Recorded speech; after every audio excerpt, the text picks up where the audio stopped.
Hey guys, slow down. That's the theme for today's lesson.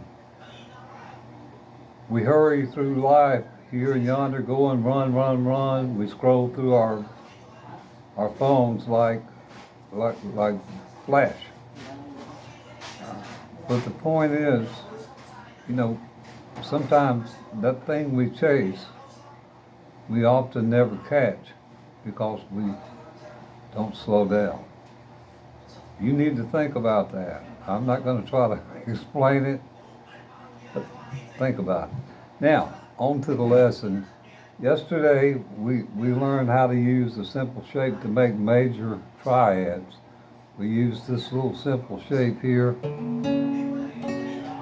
to make a triad.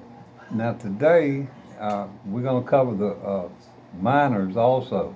Yesterday, I did not, but we'll get a quick lesson here. This little shape is the first two bottom strings, and your next finger goes on the third string of the next fret, third string up. Looks like I don't know, part of an F, whatever you want to call it.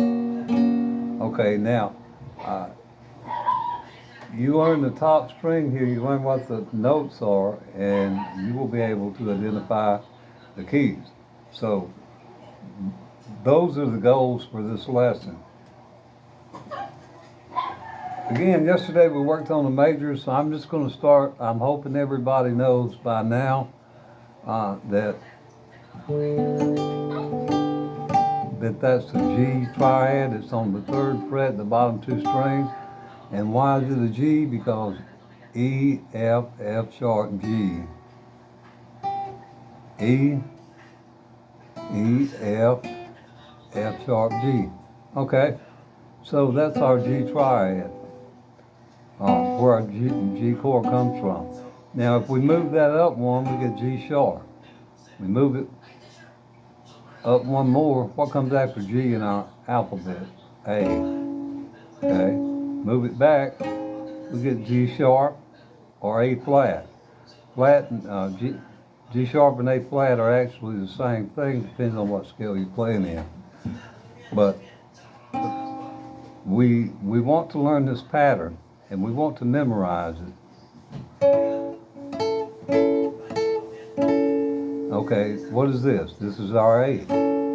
How do we know this is our A? It's on the 5th fret, and a lot of these guitars have a little dot up there. Look at your dot system or try to memorize the fret number. So this is A sharp, B, C, no half steps between B and C. Then we go to C sharp, then we go to D, then we go to D sharp, then we go all the way up on the 12th fret, and that's our E. Now, a lot of these guitars, not all of them, but a lot of them will have dots and markers there to help you as a kind of a road map. But that is the major. Now we want to look at the minor. So let's go back to our G because that's a really easy example. All right, this is our G. Now if we want to make that a minor, simply all we do is take this finger and put across the fret. That's easier than the major. Now if we move that up one fret, what do we have? We have G sharp minor.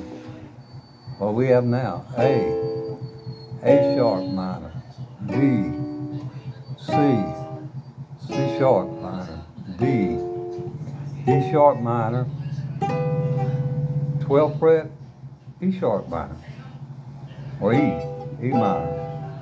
Okay, so those are real easy, and you need to memorize your fret, your finger position. Fret 5 with this position is an A. Fret 3 with this position, 1, 2, 3, is a G. And I'm hoping that you can tell me up here where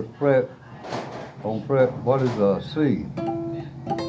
Well, that's actually on 5, 6, 7, fret 8.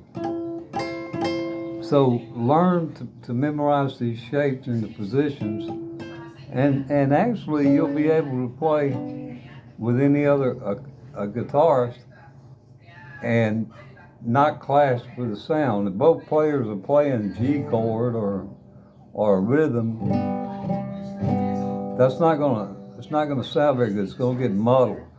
Uh, and a lot of people use electric guitars now with amplifiers and synthesizers and all that stuff.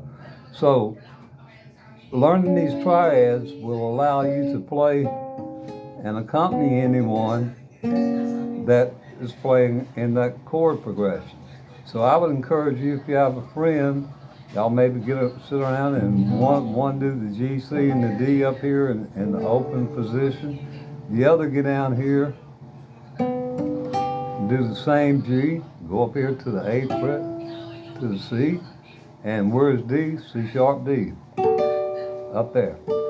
Uh, that's just an easy practice exercise that will help you remember where your chord triad, the chord tones are on your guitar fretboard here. That's really important if you're going to play in any kind of band. Just take your time though. Take your time and learn these. Commit them to memory. Most times things we do fast, we mess up. That's just the reality of it. We mess it up. Uh, don't be in such a big hurry to, to do something that it's actually beyond your skill level. And that actually applies to life. Don't run out there and try to do everything, because when you do that, you miss what's going on right now. So take your time, slow down. Some say smell the roses. I say smell the coffee. Okay, guys. Till next time. Peace out. Hit the like, subscribe, and share, and all that stuff. Till next time.